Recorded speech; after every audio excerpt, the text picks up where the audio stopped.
This is From the Rock to the Hill, your weekly breakdown of political news from Newfoundland and Labrador and across Canada. Welcome to From the Rock to the Hill. I'm Kyle Brookings. This week, the government has announced changes to the Future Fund, and Canada will soon have a new Governor General.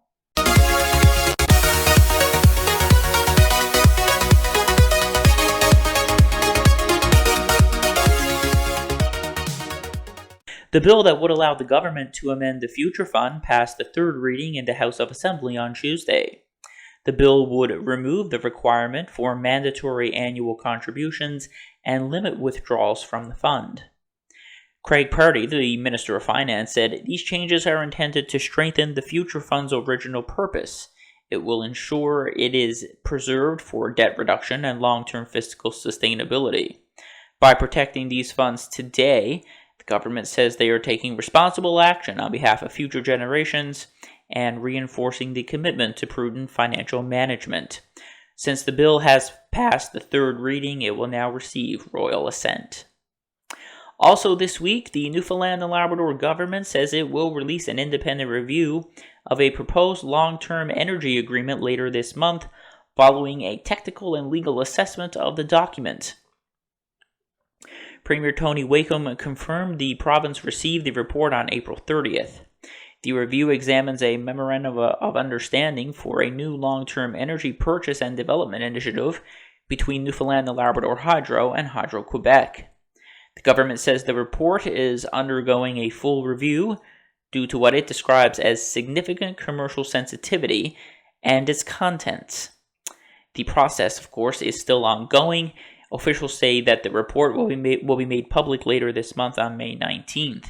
Members of the Independent Review Committee are expected to be in St. John's that day to present their findings directly to the public. Since the report is set to be released, the province is not going to comment further until it is released.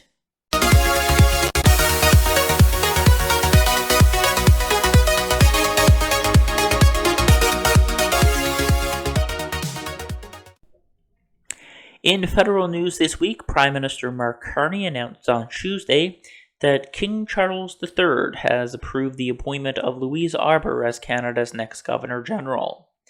Arbour will serve as the King's representative in Canada, becoming the country's 31st Governor General since Confederation, and the first to be appointed during the reign of Charles III.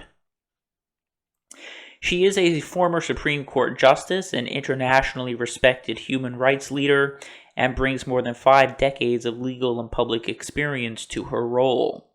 Over her career, she's served on the Supreme Court of Ontario, the Ontario Court of Appeal, and the Supreme Court of Canada. In 1996, Arbour was appointed the Chief Prosecutor for the United Nations tribunals addressing crimes in the former Yugoslavia and Rwanda.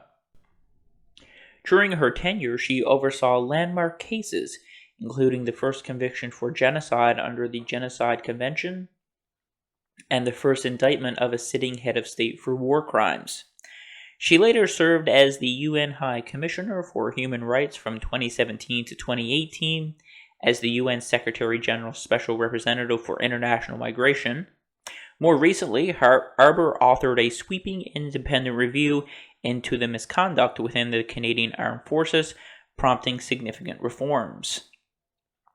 Arbour is a companion of the Order of Canada and is a senior officer of Quebec's National Order and has received dozens of honorary degrees and international awards. Carney also thanked outgoing Governor General Mary Simon for her service, highlighting her advocacy for Inuit rights, Indigenous self-determination, and the preservation of Indigenous languages and culture.